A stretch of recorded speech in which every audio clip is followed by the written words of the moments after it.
So let's get right into this here. Dolphin, #1 game fish in Florida. Everybody agree? Okay. #1 game fish. Why? Very, very abundant. Okay. You can catch these fish in water as shallow as 30 feet and all the way out to 3,000 feet. Okay, they're everywhere. They can be everywhere. I don't want to say they're everywhere. She's going to kill me right here. All right? They're not everywhere all of the time. I promise you that. However, again, yeah, but they're somewhere all of the time. It's a great game fish, hard fighting, aggressive, and absolutely great on the dinner table. Okay, you know, if anybody really anywhere had to choose one particular species that's made offshore fishing famous, it would have to be the dolphin, also called mahi-mahi in Hawaiian, which means strong, strong. Okay, that's what mahi-mahi means. Dorado, obviously in Spanish. Here we like to call them dolphin. So let's talk about this fish a little bit before we get into the different tactics and the different ways to target dolphin. Let's talk about what an incredible predator that really is. This is a fish that grows super fast.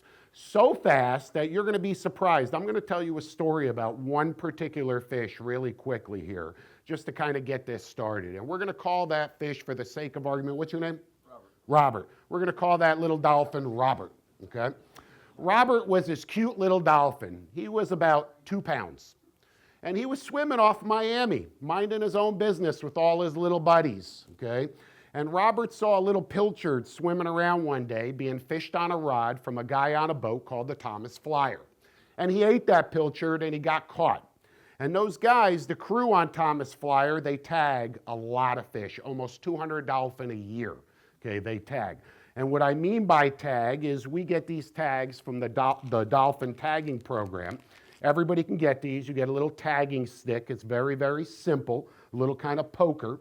And in your little bag, you have a little card that has some information on it, where you caught the fish, the estimated size, was there sargassum weed present when you caught that fish, average conditions, et cetera, et cetera. And then you have this little streamer tag, which gets inserted in that poker. You stick it in the back of the fish, right up in this area here. Very simple, fish swims away. Somebody catches that dolphin down the line, and right on this streamer is a little phone number and a corresponding serial number, which corresponds to the information on this card that you mailed in. When that is redeemed, you know, or returned, obviously all that information is made public. So Robert, our little dolphin, our little 2-pounder, was caught off Miami, and 8 months later, that fish was caught off the Dominican Republic, okay? And somebody want to guess what that fish weighed after 8 months? Start throwing out some numbers. 45 pounds. 45 pounds. Robert gained a lot of weight, okay? A lot of weight in 32 weeks at large. In addition to that, he swam an average of 25 miles a day. 25 miles a day, okay? Now, this tells us a lot about dolphin. #1, it tells us that these fish swim a lot, obviously. If you get a report today that there was a great dolphin bite out in 600 foot, you shouldn't go out to 600 foot tomorrow because they're not there. Okay, they're gone. They've left. They swim a lot. They don't sit in one place. It's not like a grouper or a snapper that just hangs out on a particular piece of structure. What else this tells us is that they eat a tremendous amount, and kind of like people, some eat more than others, some gain more weight than others. Your average dolphin is not going to gain 41.5 pounds in 8 months. That was an exceptional fish, but it proves that obviously it happens, okay? Most dolphin will grow anywhere from 20 to 30 pounds in a single year. So that big gaffer that you caught is probably a year old. It's rare, very rare, that you'll ever see a dolphin over 2 years old. Those big 50, 60-pound giant bulls, okay, those fish might only be 3 years old at the very most. They eat everything, everything. And I've got another quick little funny tidbit about how much they really eat. We're offshore deep drop fishing a few weeks back, Memorial Day weekend. And when we're deep dropping, you guys know from our previous seminar, we always have a couple of dolphin rods out behind the boat as we're drifting and deep drop fishing. So we caught a couple of dolphin, nice fish in the teens. I get home that night and I'm filleting the fish, And I'm like, what is this in this fish's belly? Because I inspect the belly contents of every dolphin, really of every fish that I catch.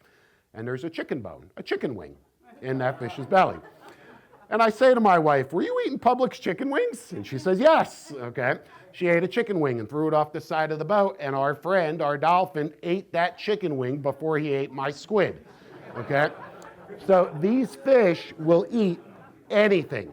I've seen, they'll eat turtles, they'll eat every single sort of bait fish that's out there, they'll eat shrimp, squid, anything that's alive, anything that they can catch, they will eat because they've got an incredible metabolism. They're constantly moving, they're constantly burning energy, so they've got to fuel that nonstop. So they will constantly eat everything that they possibly can, okay, including their own kind. You ever see a 30-pound dolphin swimming with a 3-pound dolphin? No. Why? Because mommy will eat her baby in a second, okay, in 1 second. They have no connection to their offspring, and they absolutely love juvenile dolphin. So you never see those little schoolies swimming around with the big ones, okay? It just doesn't happen for that particular reason, that they'll eat them. Also understand that this fish's migratory route here in the Atlantic, these fish will swim up the East Coast, all the way up to the Carolinas, even up off New England. Then they'll make a sharp right turn and they will swim way out into the Atlantic, into the Sargasso Sea. That is an area in the northern Atlantic where there are giant, giant mats of sargassum weed. Giant mats, way, way out in the ocean.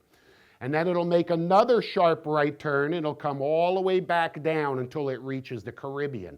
And then it'll turn around and it'll make that big loop, that big circle. That is a dolphin's migratory pattern here on the Atlantic coast, here on the East Coast. It's thousands of miles, thousands. Dolphin have been reported to swim 8,000 miles in a single year, okay? 8,000 miles. Think about the energy that's required for a fish to swim 8,000 miles in a single year. You can't even get that many, frequent flyer miles in a plane. It's crazy. These things are amazing, amazing animals. They really, really are. So it's important to understand that when you're targeting dolphin, you're not targeting a dumb fish, okay? They're not dumb. They're aggressive because they have to be, because they have to eat a lot, because they're very, very competitive, because often they swim in schools, as we all know. And obviously, when there's a lot of fish in a school and any sort of prey is present, they're going to be very competitive and very aggressive. They hunt incredibly well. They have incredible eyesight, but they also hunt by sound.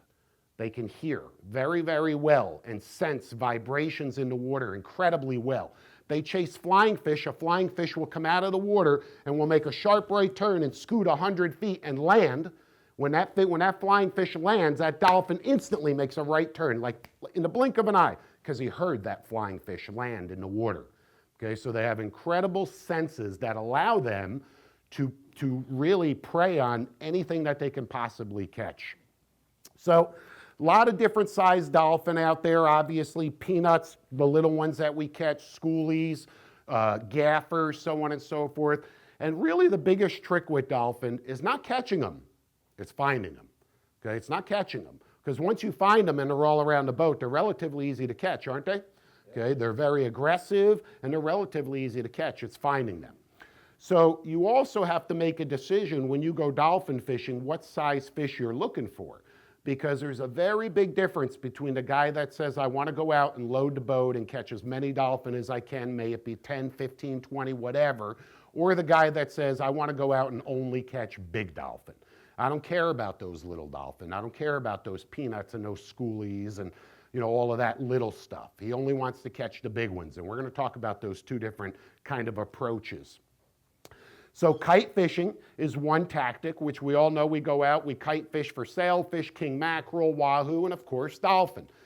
There's no secret to it, okay? You go out, you put some kites in the air, and obviously this isn't a kite fishing seminar, but you go out, you're kite fishing, you're fishing live baits, may it be pilchards or goggle eyes or even blue runners. You're fishing a nice clean blue edge in anywhere from 100 to 250 feet of water right off our coast here. Dolphin come up and down, and you're going to catch them, right? I mean, it pretty much works like that. If they're around, they're going to eat your baits. And sometimes they are in that shallower water. Sometimes you'll find a lot of dolphin in that 100 to 300 foot range, just off the beach here. You know, we're very fortunate, obviously, we have deep water very close to shore here. So sometimes you'll find those fish really, really close, but not always. It depends on the currents, it depends on little eddies that break off, it depends on the water clarity, the presence of forage. For a fish that has to eat all of the time, what has to be present? Bait. If there's no food, there's no reason for those fish to hang out. That's why even when you're out there drifting or kite fishing or deep dropping or anything that you're doing, and you see dolphin come by and they come by the boat and maybe you pick one or two real quick and then they're gone because there's nothing there to hold them. There's no, food source there. As long as there's food, they'll stay. If you're chunking and throwing chunks off the side of the boat, won't the dolphin stick around? Okay, and they'll just swim around, and keep picking everything off until they're full. So there has to be a food source for them. So sometimes they're really close to the beach. Sometimes they're way, way off the beach. It all depends on a number of different factors. As I mentioned earlier, the water clarity, water temperature, the presence of bait, all of these different factors come into play here, okay, all of them. You cannot wake up in the morning and say, hey, you know what, I'm going to go dolphin fishing and I'm only going to fish in one particular depth, because that's not going to happen. There's so many variables that these fish could be everywhere, especially for a fish that we know can swim upwards of 25 miles a day. 25 miles, and sometimes that's straight up the coast. Sometimes that fish may swim south, but ultimately he will follow that big migratory pattern that we talked about. Ultimately, that is his life's journey, is to go all the way up the East Coast, across the Atlantic and the Sargasso Sea, and then way back thousands of miles to the Caribbean, and to do that giant loop here in the Atlantic. That's what that fish is going to do. Sometimes he'll break off of that pattern, like I said, if there are eddies, if there are places where he can find food, but ultimately he's going to make that big circle. So when we go out dolphin fishing, as I mentioned, kite fishing is obviously one of the most popular ways. You go out, you put your kites up in the air, you put your live baits out. You're not specifically targeting dolphin, you're targeting anything that's going to eat your live baits, and of course dolphin may come by. The most popular method for catching dolphin is what? Trolling. That's what we all like to do. When it comes to dolphin, they go hand in hand. Trolling and dolphin fishing go hand in hand.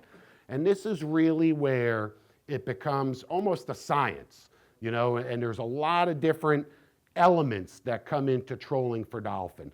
How many rods are you fishing? What baits are you fishing? Where are you putting those baits behind the boat?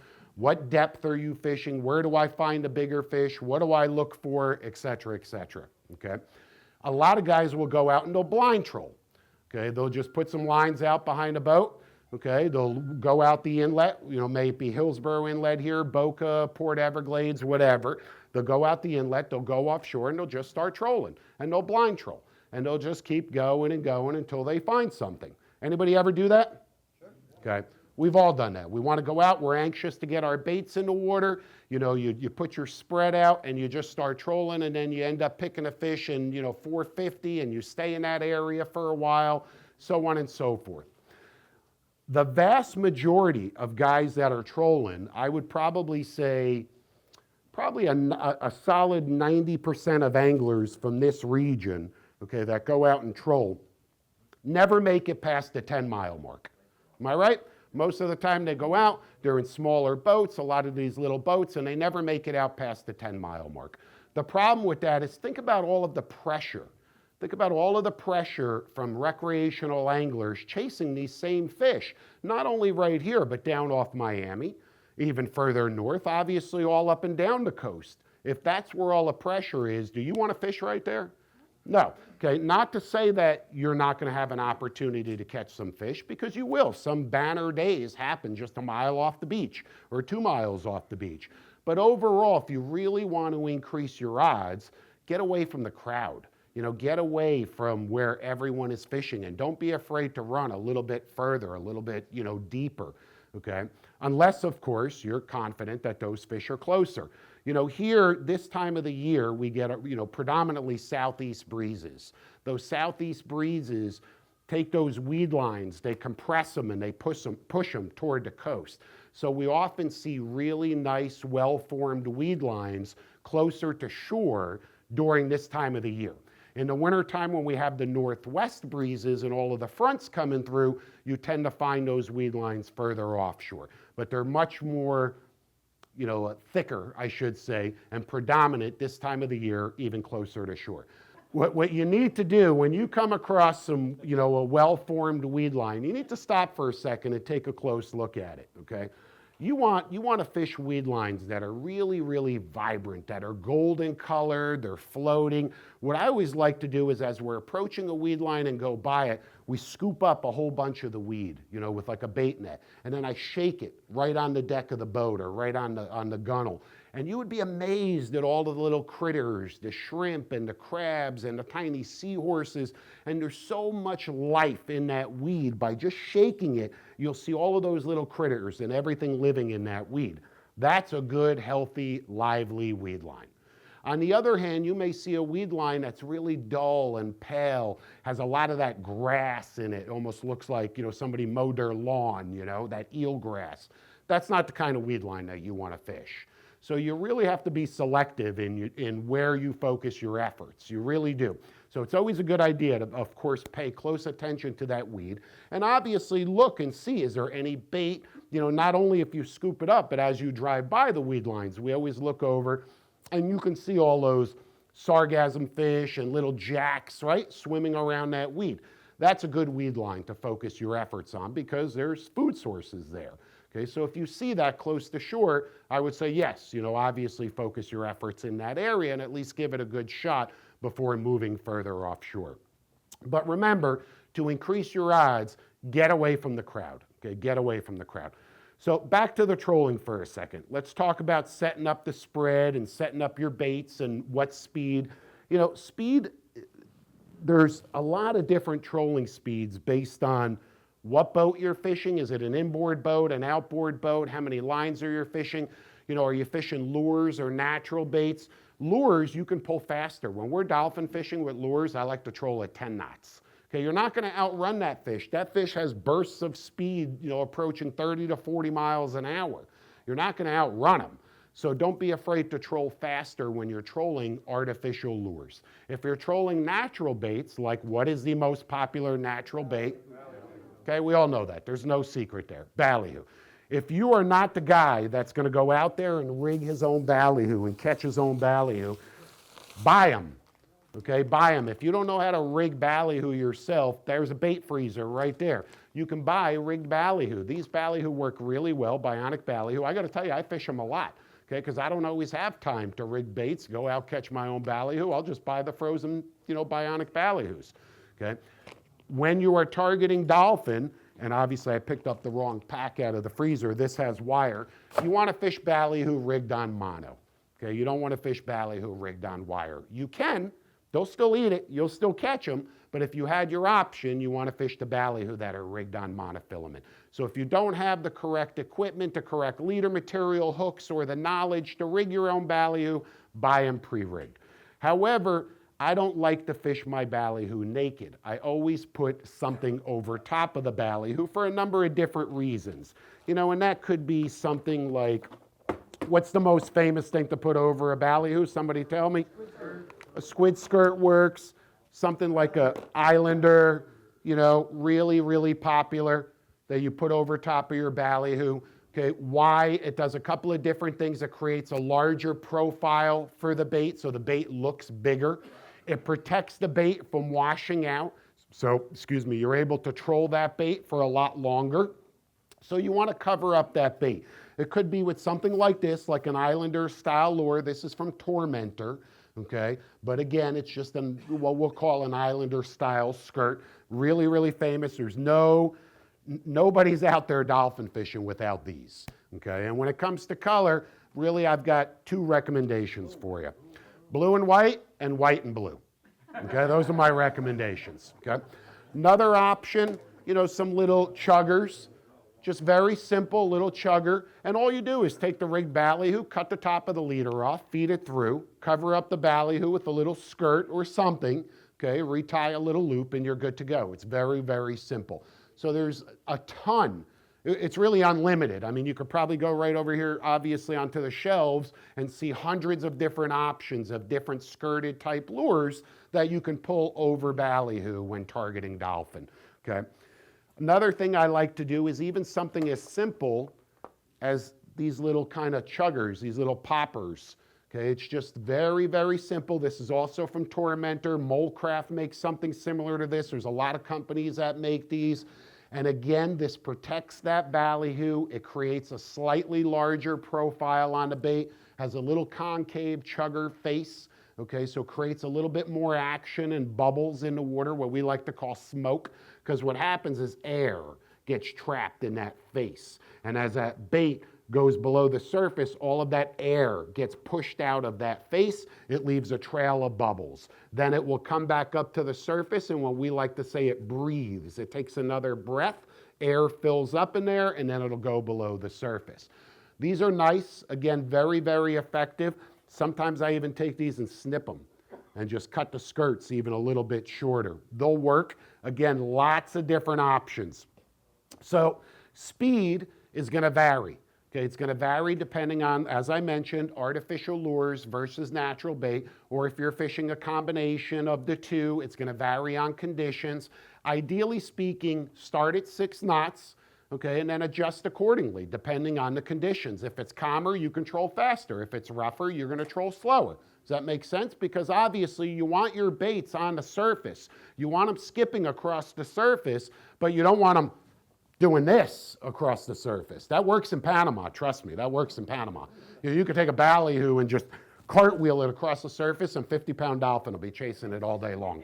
That doesn't work here, okay? It really doesn't work here. You've got to have a really solid, streamlined presentation.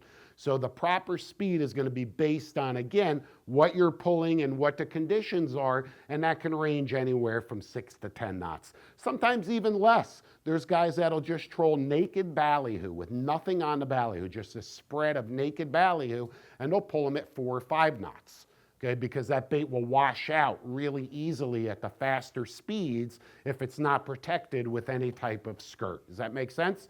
Okay, so you've got to take all of that into consideration. You know, another thing when trolling, I remember there were plenty of days back in the days where dolphin fishing was almost a chore. It was almost like, oh my God, what do I pull? I've got hundreds of different lures and hundreds of different colors and hundreds of different sizes. It's almost this giant challenge deciding what you're going to put on the end of your line to target these fish with. You know, there were too many options.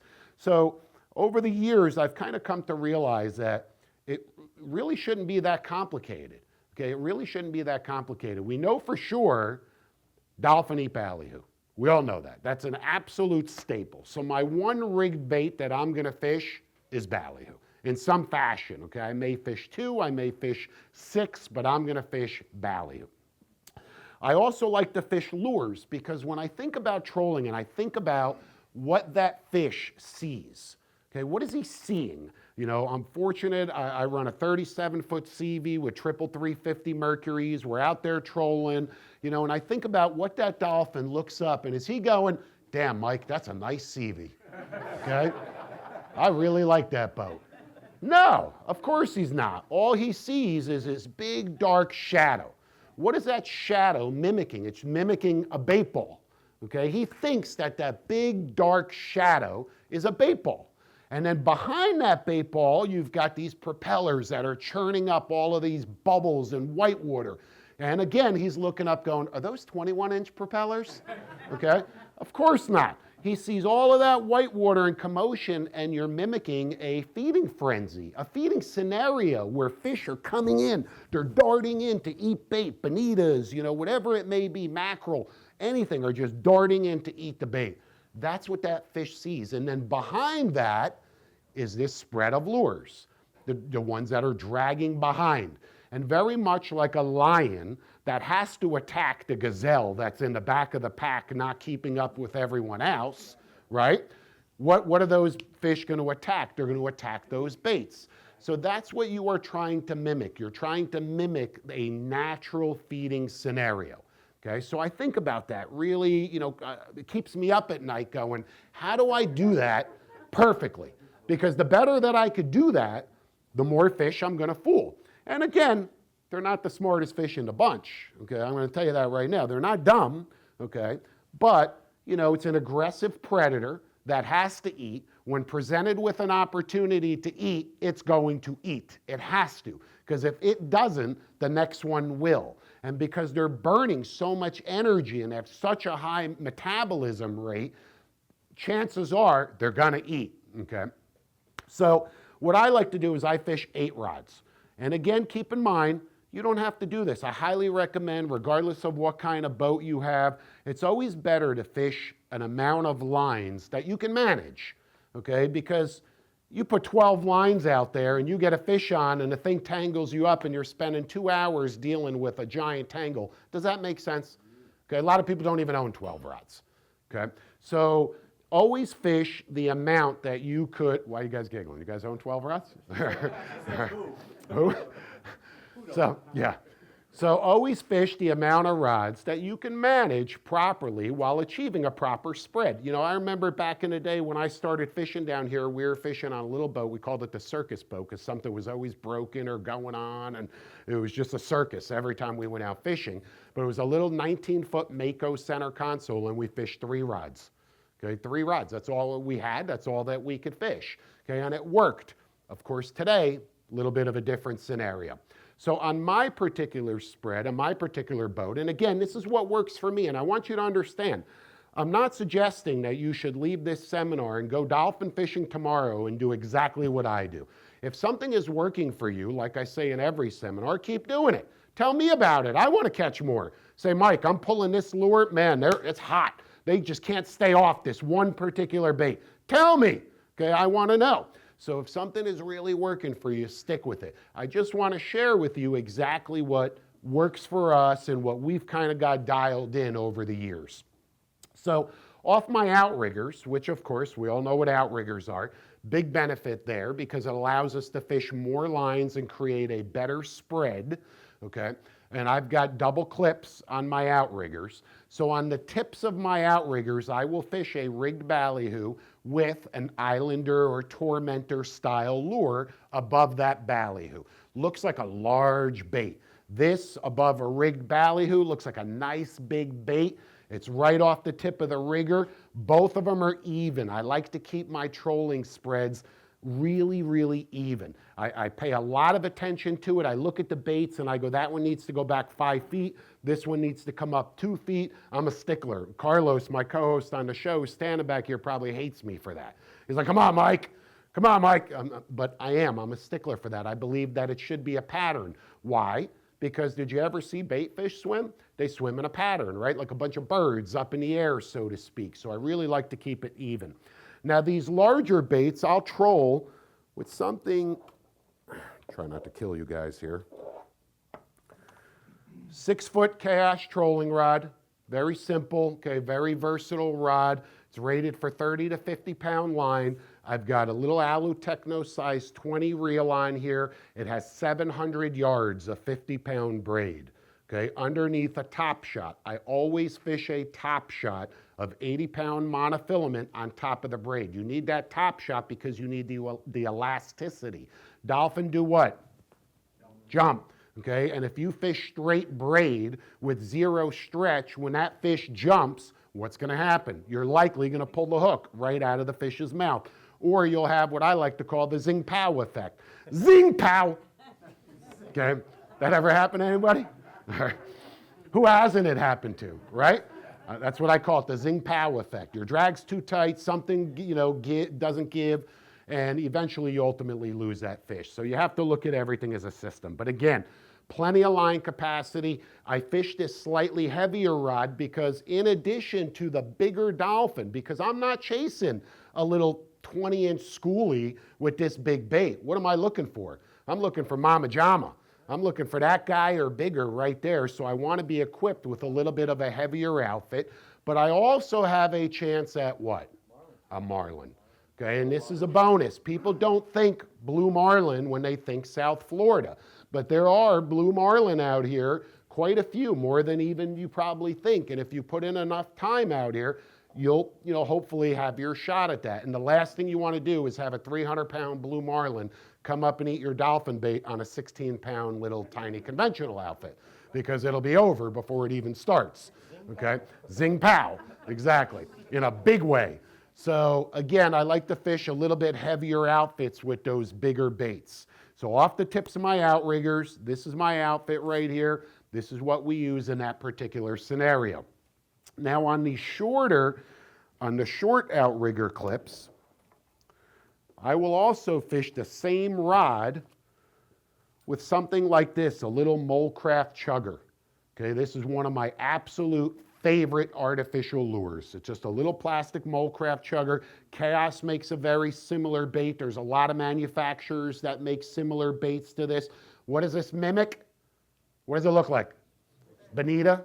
Okay, it looks like a little bonita or a little blackfin tuna, even a squid. Okay, I don't think the dolphin thinks very much about it. I don't think he sees this skipping on the surface and goes, is that a squid?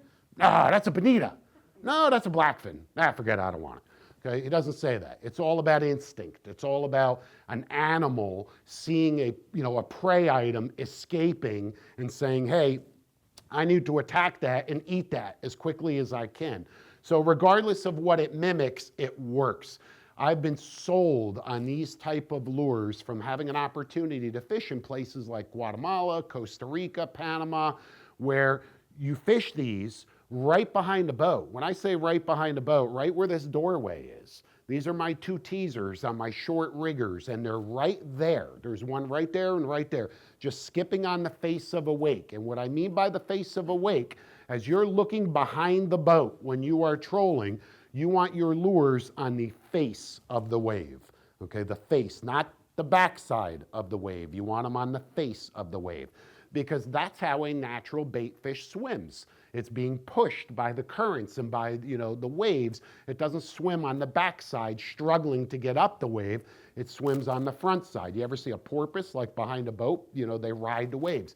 So make sure that all of your lures, your presentations, are on the face of the wave. Anyhow, getting back to it, so I fish two of these. I fish a purple and black one, and I've got a green one that mimics a small dolphin, and we fish them short in that position. So my outriggers, God bless you, I now have 4 rods, same rod right here that I'll fish this larger bait with, because again, I'm not targeting these smaller dolphin, but you would be surprised that a dolphin this big will eat this bait, right? I mean, these things are super aggressive, and they don't care about how big it is. If they can catch it, kill it, and eat it, they're gonna try. Okay, they've got kahunas, you know what I'm saying? Okay, they do. So again, but I'm targeting the bigger fish with these bigger baits. Sometimes it pays off, sometimes it doesn't. Off the outriggers, 4 baits, Islander / Tormentor type lure off a ballyhoo, and then shorter, closer to the boat, are these Molecraft Chugger style lures right next to the boat. So that's 4. Next thing I'm gonna do is put out a shotgun bait. What I mean by shotgun, I mean way out behind the boat. Way out, back there. I'll dump half the spool. We always laugh and go, I'm not touching that shotgun rod. I'm not touching that thing. My wife won't even look at it when we're on the boat. She's like, I don't care what happens. I'm not touching that thing. Okay, so literally half a spool, because sometimes you'll miss the fish. A lot of different things could happen. You always want that one bait way back there. Okay, and oftentimes, 9 out of 10, that will be a lure. It'll be something small, maybe a feather, or just something really simple and streamlined. You know why I don't want that to be a natural bait? Right, because I don't want it to wash out. I don't want to reel it in. I just set it and forget it. That shotgun bait, get it way, way back there, put it up in a rod holder, up in your rocket launcher, or whatever, and forget about it. Okay, don't touch it until either you got weed on it, okay, which you'll know, or you got a fish on, and then reel it up. What's nice about it too is when you get a fish on, as long as you keep the boat moving forward, because remember, when you are trolling for dolphin, really trolling for anything, but certainly trolling for dolphin, you get a fish on. Instinctively, people tend to grab that throttle or throttles and put the boat in neutral. As soon as that reel goes, zing, okay, big mistake. Big mistake, never stop moving the boat. Never. Get a fish on, hold your hand, go, no, don't do it, don't do it, don't do it, and count to 10. Okay, literally go 1, 2, and it's hard because that reel's going zzz, Well, you're not going to run out of line. Remember that. You've got 500 yards of line. Okay, you're not going to run out of line. Give it a good 5 to 10 second count before you pull those throttles back. And oftentimes you'll turn one fish into 2 fish or 3 fish, okay? And then when you do pull the throttles back, do not go into neutral. Never go into neutral, because if you go into neutral, what's happening now is you may or may not realize it, but depending on the conditions, for example, you're way offshore, you're trolling into Gulf Stream, you're trolling south right into the Gulf Stream. Okay, I get a fish on, I put the boat in neutral, suddenly my boat starts to go this way. And where are all my lines? Whoop, right underneath the boat, and you've got one big fat mess. Okay, so you absolutely do not want to do that. Keep the boat in gear the entire time. Plus, by doing that, you are eliminating any slack line, because we also know that dolphin are masters at spitting the hook. Okay, these things are masters at jumping, shaking the head, and spitting that hook out. And if there's any slack line at all, okay, they have a good chance of doing that. So keep that boat, regardless of what direction you're headed in, keep the boat moving forward. It's going to be much easier to handle your spread, to handle the fish. Plus, you can look out behind the boat. You can see we fish high vis line, okay, on our lighter trolling outfits. Why? Because it's much easier to look behind the boat and track your lines. And I could see Carlos or whoever fighting a fish, and it's easy to track where he is as compared to our other lines, okay? So we always or usually fish high vis line on our trolling outfits. But this, again, is high vis. So you don't want to use this line right to the hook or right to the bait or right to the lure. You always want to have a leader, diamond presentation, fluorocarbon, clear or pink, something like that that's very, low visible. This is just to help you track your line. So what we do now, we talked about our spread. We have our 4 rods that we've already have set. Next, we talked about our shotgun bait, that we set it and forget it way back there. And keep in mind, that's the first bait that we put out and the last bait that we bring in. There's a system to what we do. It's the first one out and the last one back in, okay? Then I'm gonna take an additional rod and I wanna fish a deep bait, okay? A deep bait. Dolphin, everybody associates dolphin with swimming up on the surface, because they do. They spend a vast majority of their time feeding up in the top third of the water column for sure, and often right up on the surface. Why? Because that's where a majority of their food sources are. The flying fish, okay? Little bonitas, little blackfins, little baby dolphin, all of the stuff living in the weed, okay, obviously is up on the surface. So they spend a lot of time up on the surface. However, dolphin that have been tagged with satellite tags have been recorded diving and feeding to depths exceeding 800 feet. 800 feet. So that guy will swim really, really deep to chase squid, tinker mackerel, anything else that it can catch really, really deep. Okay, they don't do it often, but they do it regularly. So remember that fish is not only up on the surface, it's often very, very deep as well. So nevertheless, in our trolling spread, we like to fish at least one deep bait, certainly not 800 feet down, okay? But one deep bait. And there's a number of different ways that we can do that. One of the most popular is we simply bring out our planer rod and we fish a planer right down the middle, okay? Now you may look at this outfit and say, boy, that looks pretty heavy to be fishing for small dolphin. Well, first of all, keep in mind I'm fishing a number 8 planer, so it weighs 8 ounces. I'm moving at 8 to 10 knots, so the amount of tension that you're putting on this rod is absolutely incredible. Okay, this thing is going to be bent double over. Don't worry, I'm not going to hit you. And this is a pretty beefy rod. Okay, you're putting a tremendous amount of pressure with these planers. And off this planer, I will fish a long leader. I like to fish 100-foot leaders off my planer, and there will be another rigged ballyhoo down deep. Okay, so now you have a bait that's well below the surface. You're creating almost a 3-dimensional spread with a bait way below the surface, along with your baits up on top. The planer rod, again, pretty heavy duty because it has to be to pull a planer. And also, I'm not targeting a little 20-inch dolphin with this rod. It's not about sport with this particular outfit. It's about using it to achieve the proper presentation. Now, if you don't have a planer rod, and you don't have access to that, there's obviously a lot of other ways to get baits way below the surface. You can use a trolling lead, okay, or deep diving plugs. Deep diving plugs work really, really well. Anything with a big lip, okay, anything with a big lip that you can get down in the middle that's going to dive below the surface. It'll swim anywhere from 18 to 25 feet below the surface, depending on the speed and depending on the rod that you're fishing it on. Try and fish your deep diving plugs on braided line, okay, instead of mono, because it'll cut through the water easier and that bait will swim deeper. And these, I mean, this is the old staple. Anybody know the name of this plug? Somebody tell me. Rapala what? Magnum. Okay, this is an old Rapala Magnum. These things are killer. They still are till today. So something like this that has a big lip, like I said, this is a Williamson Speed Pro. This particular lure is designed to be pulled off a lighter outfit. Some supersonic engineer somewhere came up with a method of, some kind of super lip that allows you to pull this with a lot less strain on your outfit. So something like that'll work as well. Bomber, X-Wrap, a Rapala X-Wrap will work really well. Again, the bottom line is you want to fish a deeper bait. And keep in mind that deeper bait is not going to interfere with your surface baits. And as long as you keep the boat moving forward, right, it's not going to come up, it's not going to tangle with your surface baits, and it'll allow you to fish another rod in your spread. If you're only fishing 3, now you can fish 4. If you're fishing 5, now you can fish 6.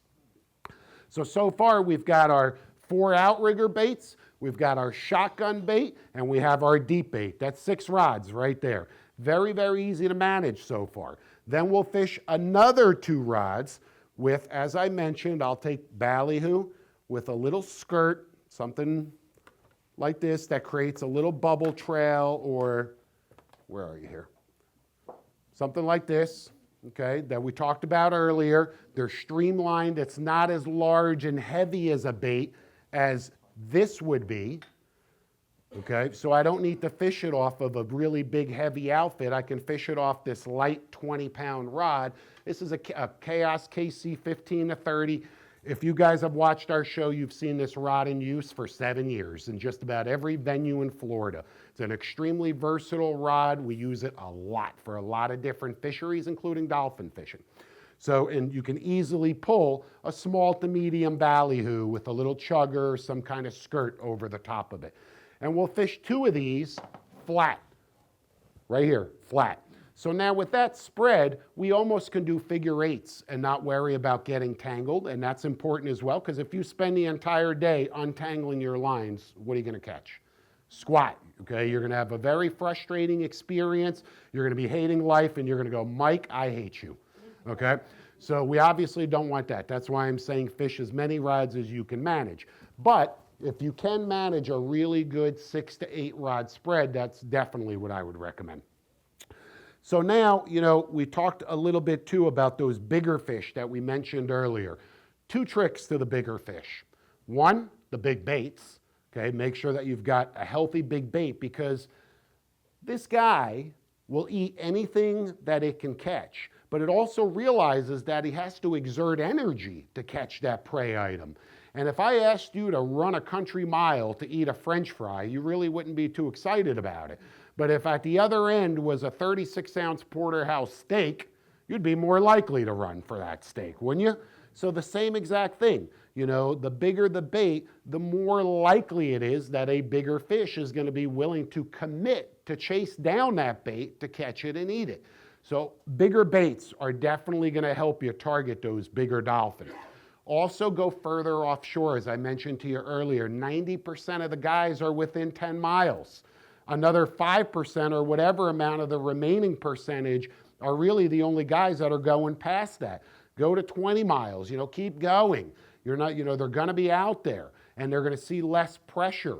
Okay, so you have a better chance of catching these bigger fish further from shore as long as the conditions are present. Remember, there's only one guarantee in fishing.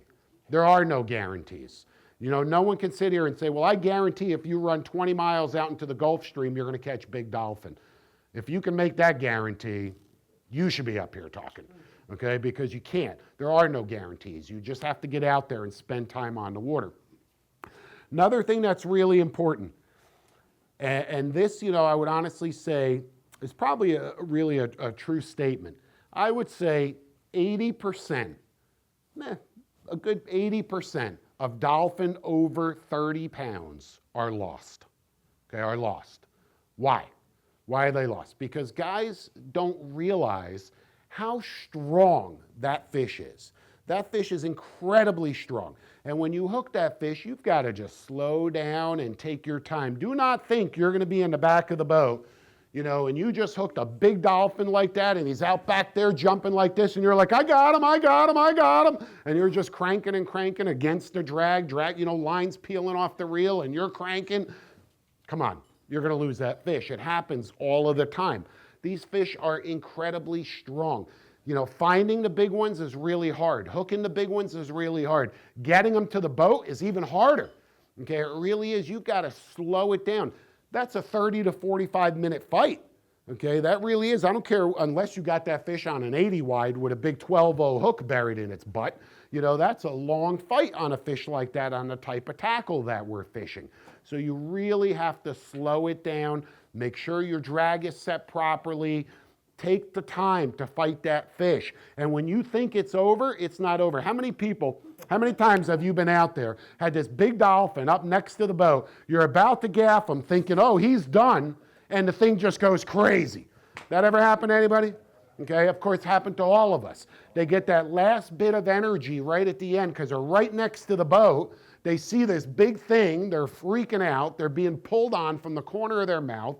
So they fight to the death. They exert every little bit of energy that they have. And right at the end, you know, I say that 90% of all fish that are lost in the first or last 30 seconds of the fight. Okay, the first or last. You either blew it in the beginning or you blew it at the end. Okay, one of those two times. So if you can control all of that, you are much more likely to get that fish in the boat. A lot of guys, you know, when you hook a big dolphin like that and it's time to close the deal, you know, here it comes, the end of the fight, you keep the boat in gear, you slowly persuade that fish closer and closer, you inch him closer and closer to the boat while that boat is in gear because he will tend to swim right alongside with the boat. But do not be under the impression that he does not have any energy left because he does. Even when you think he doesn't, he does. Think about big dolphin when you gaff him and put him in the boat. What happens? Holy cow, they go ape crap, you know what I mean? I mean, they literally will destroy an entire boat. You know, even a small dolphin, somehow I'm like, that little 5-pound dolphin got blood all over this 37-foot boat. Blood on my face, on my glasses, on the camera, from a 5-pounder. Imagine what a 35-pounder is going to do. You know, what a big dolphin is going to do. That's why so many guys, they'll gaff the fish, they'll put them right in a fish box, okay, and then they'll stand on the lid of the fish box, or they'll put them right in the cooler, and they'll sit on the cooler until that fish really, you know, dies, because that thing could easily, when you think you got him in the boat, one flip and whoop, right in the water. That ever happen to anybody? Okay, happen to you? Nice fish, too? Okay, right out of the cooler, right back in the drink. Yeah, that sucked. Yeah, you know, absolutely, it could happen. It does happen. I'm telling you, it does happen. When you think it's over, it's not over. So fish fighting skills are super, super important with these bigger dolphin. Especially, you know, you're out there and you hook a nice fish on a 16-pound spinner. Okay, you hook a 30-pound dolphin on a 16-pound spinner, be prepared to fight that fish for upwards of an hour. I'm telling you, be prepared to fight that fish for a long time. You can only apply so much heat before 16-pound test, you know, parts. So take your time, slow it down. You put in all of that time, all of that effort. You know, you finally made it all come together. Don't blow it when you hook the fish by being too overzealous. And it's easy for that to happen because we're all so excited, right? We're out there, we're fishing. Here's this beautiful dolphin. We're like, what? You're like celebrating before the damn thing's even in the boat. Okay, and you have such a long way to go. 90% of the time, you're going to lose that fish, okay, due to either angler failure, and I mention this in all my seminars as well. Angler failure, oh God, that could be a lot of different things. You're too anxious, you apply too much drag, you're not fighting the fish properly, you put too much heat on the fish, or tackle failure. Okay, what's tackle failure? Your knot sucked, okay? Anybody ever lose a fish to a bad knot? Whoever's not raising their hand is fibbing, okay? We have all lost fish to bad knots, okay? And you learn from that and you say, okay, I'm not gonna do that again. And you look at your leader and you say, oh, there's a little fray. Oh, it's okay, I can get away with this, it's not gonna bust. What do you mean? You don't think that thing's gonna bust your leader if it's all frayed and chafed up? Of course it is. So make sure that every time you go out there, you eliminate the angler failure, and you eliminate the tackle failure out of the equations, okay? And if you do that, you will be much more likely to put more quality fish in the boat. So let's talk about some more stuff here. We're trolling along, you know, we catch some dolphin, and again, with the spread that I'm fishing, I'll catch small fish, I'll catch big fish, all sorts of mixed fish, because especially when you're filming, you want to catch fish. Trust me when I tell you, it makes for a really long, boring day when you're out there filming and you don't catch shit. Okay? It can be really frustrating. Ask the camera guy. All right? He's sleeping. So, you know, we've got to put fish in the boat. So we fish a spread that's really versatile. But if you want to focus on those bigger fish, stay away from all of the small baits, because if you're too busy all day unhooking 3-pounders, 5-pounders, you're not going to be trolling. You're not going to have enough time, good quality time, you know, with good quality baits in the water to focus on the bigger fish. And, you know, even a fish like that, I like to say this, again, another thing that I've said in a lot of my seminars, one fish can change your entire day. Am I right? Okay, you go out, you come home with that, bam! Okay, I'm a champ. Okay, I'm it right here. I got that in my fish box. I'm showing that to all my neighbors, my friends. There's pictures on my phone. It's on Instagram before we even get to the dock. And it's one fish, one, okay? It makes a big, big difference. It really does. It really does. A single fish can change everything. Okay, it really can. So I'm always like really focused on making sure when that opportunity presents itself, I at least want to stack the odds in my favor. I'm not going to win every time, but I at least want to stack the odds in my favor. So now, in addition to trolling, and you know, one more thing I want to mention here. There's a really important tool when it comes to trolling for dolphin, a really important tool that, you know, I grew up fishing up in the Northeast, out in the canyons, yellowfin tuna, bluefin tuna, and there was something that we had on the boat that we lived and died by. I came down here to Florida decades ago, and I'm like the only guy that has one of these on his boat. And I'm like, people are looking at me like, dude, what are you doing? What are you doing with that? Okay? And that is a quality pair of binoculars. Binoculars. I don't care how good you can see. I could see better with these. Okay, I could see a lot better. And I cannot tell you how many times way out in the distance, I've picked something off. May it be a bird, may it be the top of a log floating, whatever it is, that without these, I would have never seen that. So when you are offshore dolphin trolling, you know, you're always scanning the horizon. Always behind you, around you, in front of you, you're looking for weed lines. Of course, if you're fortunate and you have a boat with a tower, it obviously makes it a lot easier because you have a lot better visibility. Okay, but if you don't have a boat with a tower, these become even more important. So get yourself a really, really good pair of binoculars. The stabilized binoculars are incredible. They're, you know, cost a few $1,000. But even regular binoculars are going to help you see much, much further away. And remember, you find that one log that you would not have seen without these. And on that one log, you catch that one fish. You're a hero. You went from zero to hero like that, baby. All because of these. Something that you don't even use for fishing. So it's really an important tool to have on your boat. So next, remember what I said earlier about dolphin, they hunt by sight, but also by noise. Okay, that's why a lot of these chugger style lures, can you hear that in the mic? Okay, they make noise. Okay, a lot of, the splashes, all of these little rattles, all of that kind of stuff, because they can hear all of that stuff. And also they hunt by sight. So we like to create as much commotion as possible. And one good way to do that is with some sort of teaser, something very, very simple like this.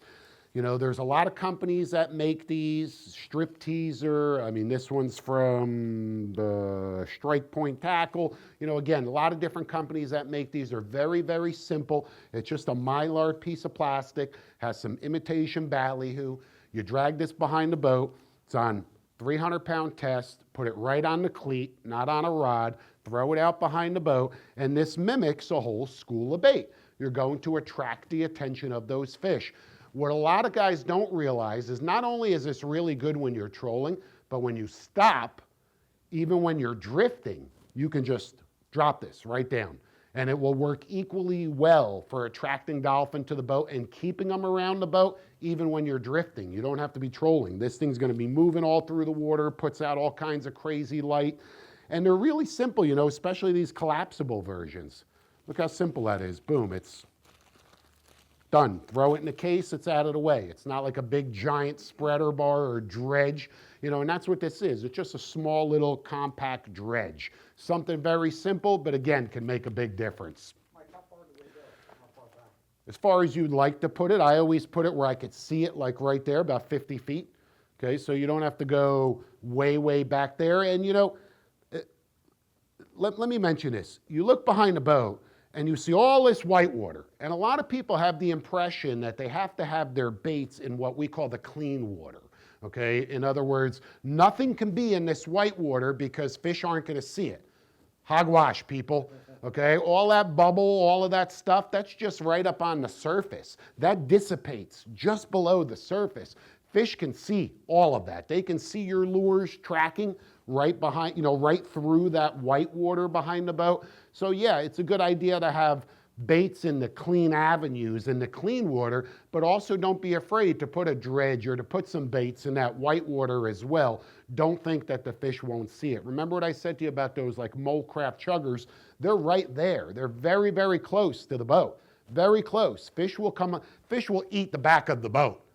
Okay? Remember, they're not looking at it going, I'm not going anywhere near those verados. They're not saying that. Okay, they just see all this commotion going on and they believe it's a feeding frenzy. They're gonna come right in there. Okay, they're gonna come right in there. So don't be afraid to fish some baits closer to the boat as well. So now we're out trolling and then, that's a great tactic, but now you stumble upon the holy grail of offshore dolphin fishing, a pallet. Okay, a pallet. Woo, a pallet. Okay, well, where do these things even come from? I have no idea. And you don't see them every day, obviously. But every now and then you get lucky, guys, there's a pallet, or we've seen everything from, old cargo nets that have been discarded, barrels that are, somehow cut open and floating below the surface. And everybody, I'm sure here, if you've spent enough time offshore, can tell me stories of the crazy stuff that you've seen out there. Especially after hurricanes and major storms, you get all of this debris from the Caribbean that washes out, that ultimately makes its way up with the Gulf Stream, and we end up seeing it. Rafts, Cuban rafts and stuff like that that have been discarded. There's all sorts of stuff out there. Some days, you never see anything. You can't even find a twig out there. On other days, you get lucky and you do stumble upon some really good structure. And I use the word pallet. I say pallet, but it's not always a pallet. It's something, okay? So, of course, what do we do when we see that? We spotted it with our binoculars. Oh, well, look, there it is. And, you could be, here's what's cool about that. You could be trolling for 3 hours and not have a single bite in 3 hours. And suddenly you see something floating out there and everybody's like, all right, let's go. We got this. Everybody gets all re-energized and fired up because they know how likely it is that that debris may hold fish, right? So everybody gets really, really excited when they see this floating debris. And the first thing they do is they troll by it, okay, and they make a couple of passes, and sometimes it pays off and there's some fish there, and sometimes it doesn't, okay? Well, when it doesn't, a lot of guys will just keep on going. I say stop. I say stop because ultimately or eventually the fish will find that pallet, and those fish could be deeper. They could be 100 feet below the surface, and you just need to persuade them up toward the surface. So it's always a good idea to spend some time on a really good piece of debris. And remember, when you look at debris, it doesn't matter if it's a big log, okay? And, you know, perfect example. Right off of Boca, I'm going back, and I'm sure JP you'll remember this, I'm going back about 6-7 years. We see what we call a deadhead. A deadhead is when you have either a telephone pole or a tree that is floating in the water vertically, like this. And all you see is a bobbing. So you don't see the size of what's really down there. All you see it is bobbing. It's called the deadhead because when you hit it with your boat, it's going to destroy your boat and you're going to be dead. Okay? So that's why they call it that. But anyhow, we do a number of passes by this deadhead, and we don't catch a thing. I've got one of my underwater photographers on the boat, Steve, who says, I want to jump in and take some pictures, you know, and some video of what's underneath there. Sure, go ahead. He jumps in, he's in the water for maybe 10 minutes, he pops his head out, goes, there's a school of 25 dolphin this big. And I'm like, what? And I kid you not, there's a school of 25 dolphin, this big, just swimming around the bottom of the tree. But they wouldn't touch one of our troll baits. But it was a lesson learned that sometimes just because you pass some sort of debris on the troll and you don't get a bite does not necessarily mean that the fish are not there. So it's always a good idea to spend some more time chunking there. And on the subject of chunking, even when you are trolling, I will never go dolphin fishing without at least a 5-gallon bucket cut with chunks, okay, standing by. Because you're out there, you're trolling, you catch a dolphin, you reel it in, and what's often right next to it? Another one, more dolphin. That ever happen to anybody? No. Come on, work with me here. Okay, of course it has. So you need something to keep those fish attracted, to keep them around the boat. And you don't have to go to the extent of a full 5-gallon bucket. You know, I don't care if you have a 5-pound box of squid ready to cut up. I don't care if you have a handful of, you know, ballyhoo chunks, something.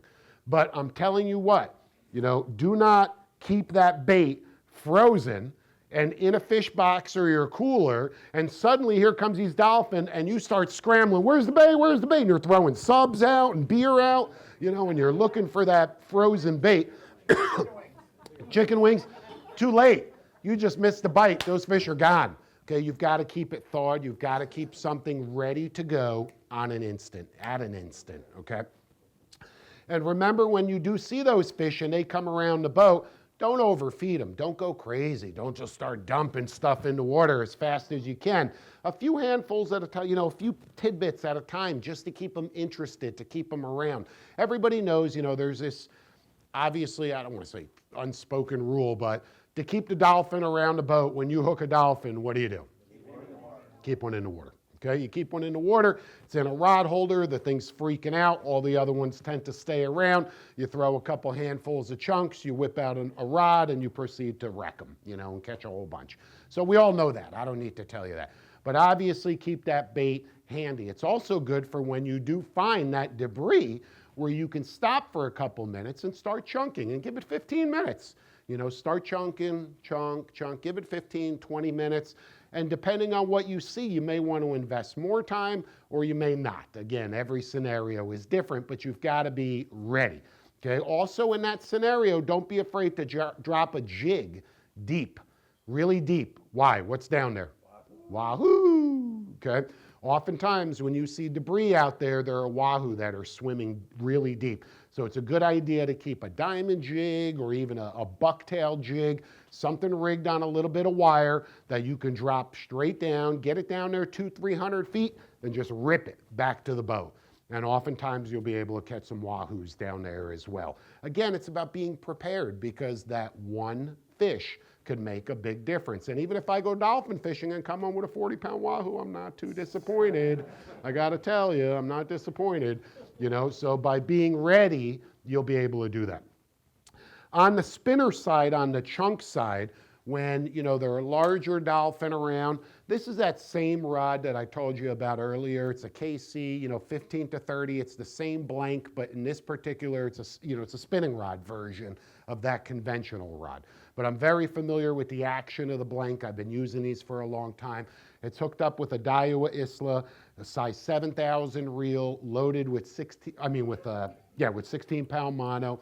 Okay, plenty of line capacity on here. However, you can see there's a tiny little barrel swivel right here and about 4 or 5 feet of 50-pound diamond presentation fluorocarbon. I like my leader to be as long as the fish that I anticipate catching. Okay? That's what I want. I want my leader to be as long as the fish that I anticipate catching, because if I'm hooked up and he's swimming away from me, where's my line rubbing? Right on his back. So if I have a very short leader, this 16-pound under stress is not very hard to break, okay? So you don't have to get excessive. You don't have to put 8 feet, but a good 3 to 4 feet of 50-pound diamond presentation fluorocarbon is all that you need. Small little 5.0 VMC live bait hook, small, but very, very strong. Okay, remember out there in that clean water, dolphin can get picky, right? They can get picky. In other words, they're next to the boat. Everything you throw at them, unless it's a live bait, and even sometimes when you have a live bait, like a pilchard or something, they won't touch it, okay, because they've been beat up by boats up and down the coast. You may be the 10th boat who found that pallet that day, you know, who knows? So, you know, again, they can get picky, so we like to use the fluorocarbon and we like to use the small hooks. You don't need something bigger than that. That's gonna hold a 50-pound dolphin. Remember, you're only applying so much pressure on that fish anyway. So it's pretty simple when it comes to throwing chunk baits at dolphin, not only on pallets and floating debris, but of course even on weed lines when you see the fish up next to a weed line. Just a pretty simple spinner. However, there are times where you will come across schoolies a lot, right? You tend to come across the schoolies more than you do the gaffers, you know, on a weed line, floating debris, whatever, and you get, you know, just assaulted by these small fish that are anywhere from 2 to 6 pounds, you know, these little things.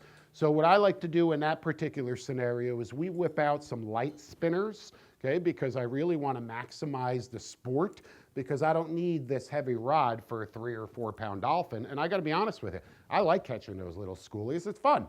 Right? They're all around the boat, you're watching them, they're darting back and forth, they're eating the bait, and if that's the only action that we found so far, I want to take advantage of that. I don't want to run away from it, but I want to make it simple, effective, and streamlined. So we whip out some Redfish rods. That's pretty much what it is. Okay, they've got 10-pound test braid. Okay, little 7-foot Chaos inshore graphite spinning rod, little Daiwa BG size 4,000 reel. By the way, this is the reel that we're raffling off at the end of the seminar. Not this one, but one just like it. Okay, 10-pound braid, and again, 4 feet diamond presentation fluorocarbon. A little bit lighter in this scenario, only 30-pound test, because I'm not using this rod for a fish that size, because I'm not an idiot.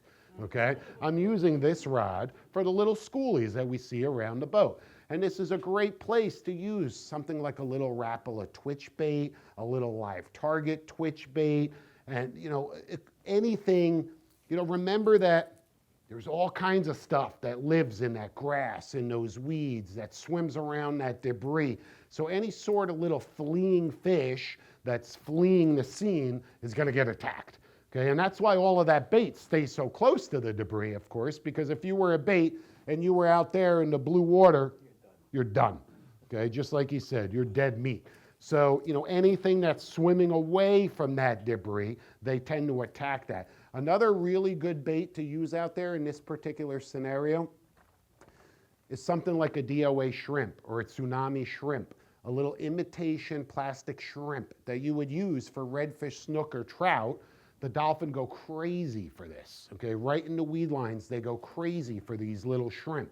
There's all sorts of stuff. Oh yeah, absolutely, triple tail.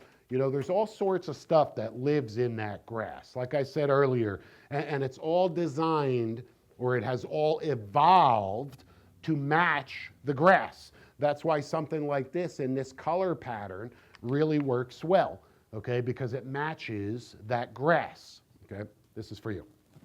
There you go. Okay, so something, you know, like I said, very simple, a shrimp, really works well. You don't have to worry about the bait for catching those schoolies, and have a good time with them. You know, scale down your tackle and have a good time with them. Any questions so far on anything that we've talked about? I have a question. Yes. Originally, you said that the dolphins swim up north. Yes. Now, are they swimming in the Gulf Stream? Okay. Are they following the Gulf So his question was, you know, dolphins swim, their migratory route is north. It's all the way up the East Coast, then they'll make a big circle, they'll swim out to the Sargasso Sea, they'll go across the Atlantic, and then they'll make another right turn and they'll swim all the way down. And then, of course, back into the Caribbean. So his question was, are they in the Gulf Stream? We all know that the Gulf Stream currents are flowing north, right?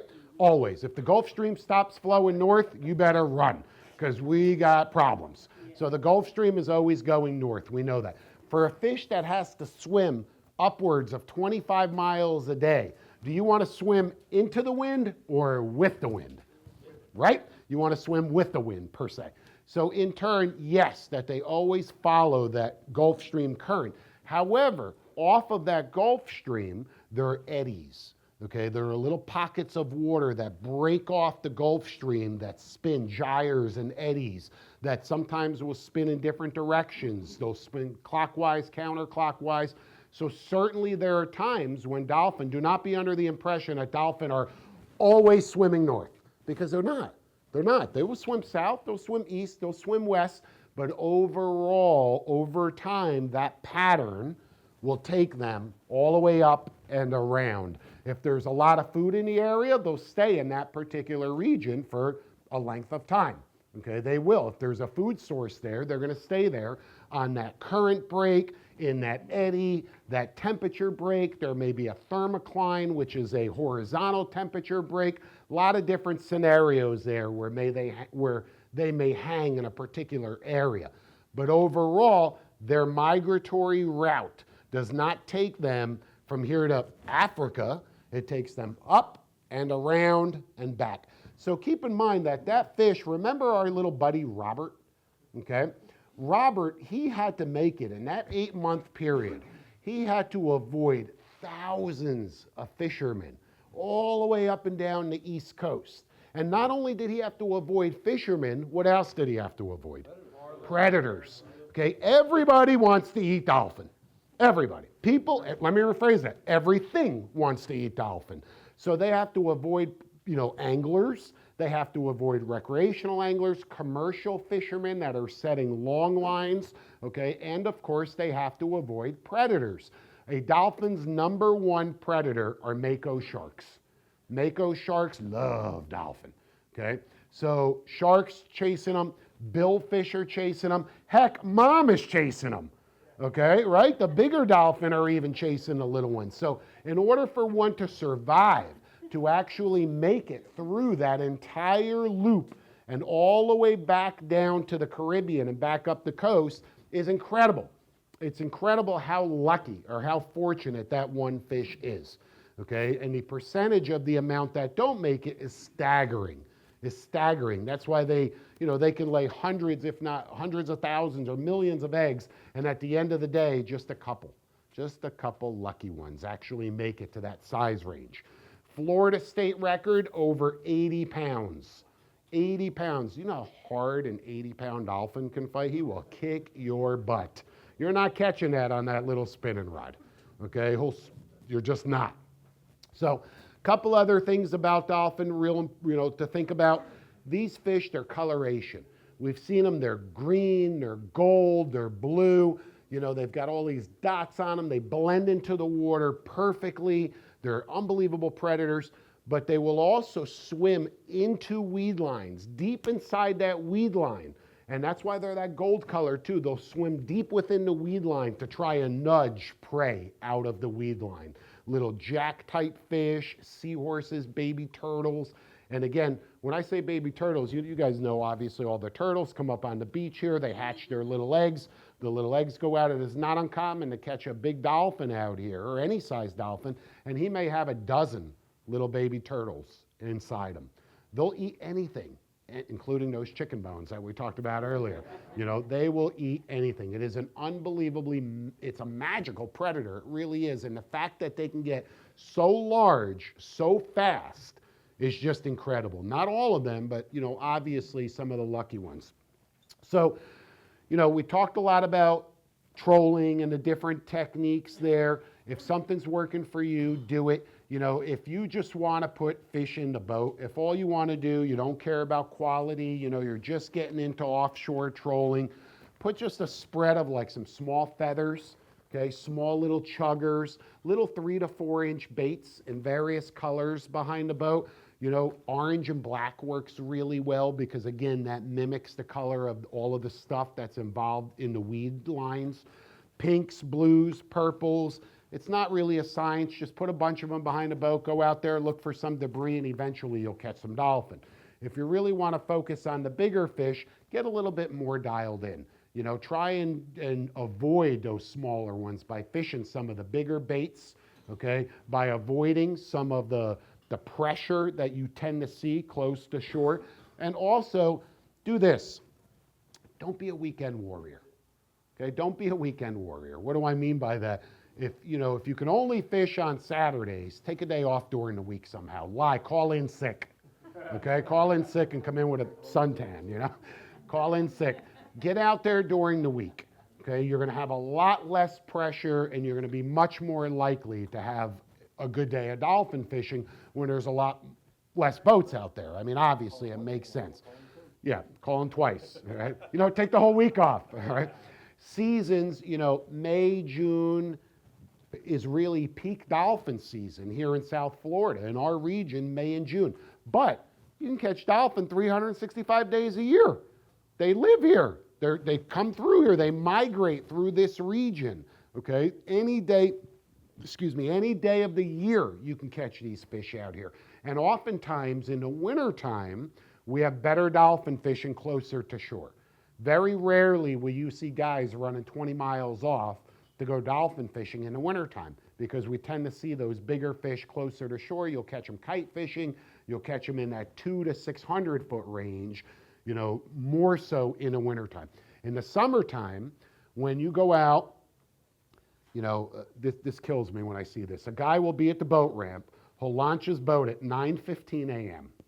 And by the time he makes it out the inlet, it's about almost 10. It's flat calm.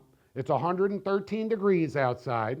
Bright blue skies. Okay, he's got 3 rods with 1 pack of ballyhoo that he bought here. All right, and he's going out dolphin fishing. And he's disappointed when he doesn't catch them. Okay, that's not dolphin fishing. You know, the early bird gets the worm, people. Okay, the early bird gets the worm because it's a little bit cooler, so those fish are going to be a little bit closer toward the surface because these hot days, these hot, humid days in the summertime affect the fish as much as they affect you and I. So earlier in the day, low light conditions, okay, these fish know that their hunting abilities are greatly enhanced during low light conditions. Right? Because the prey has less of a chance to see them coming. So they're masters of hunting at dawn and dusk. And also they will feed. A lot of people, you know, don't know this. Dolphin will feed all night long. This is not just a daytime predator. Okay? This fish will feed around the clock. It doesn't, you know, suddenly at 9 o'clock say, well, I'm done eating for the day, or at whatever time. No, it'll eat around the clock. Full moons, you know, a lot of guys say, well, you know, there's a full moon. I don't want to go dolphin fishing. And I go, why? Because there's a full moon and it was really bright out, so they were feeding all night, so they're not going to eat during the day. You got that shit figured out? I mean, really? Just when you think you got them figured out, they throw you for a loop. Don't do that.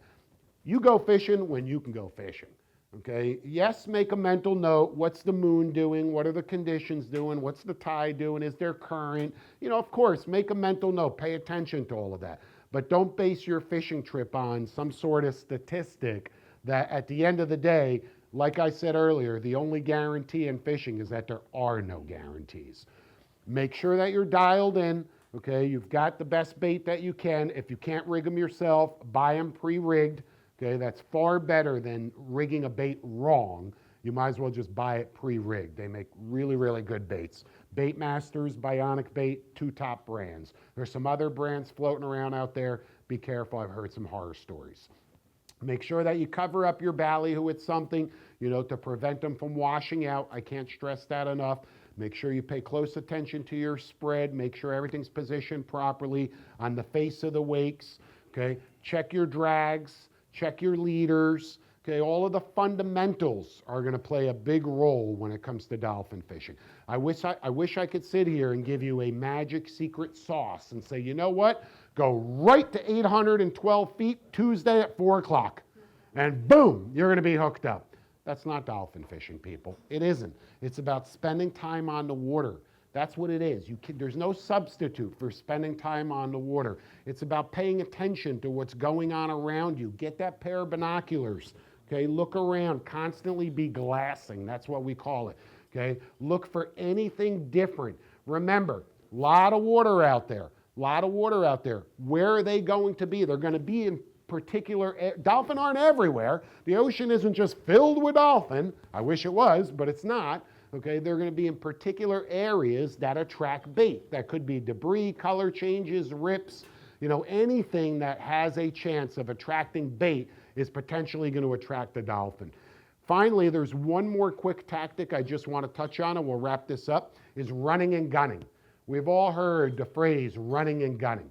So what that means, if you're unfamiliar with that, is I leave the inlet and I'm ready to go fishing, ready to go dolphin fishing, and I'm gonna keep running. I'm going fast, okay? And while I'm going, everybody on the boat is looking. Everybody's looking in all different directions, binoculars, no binoculars.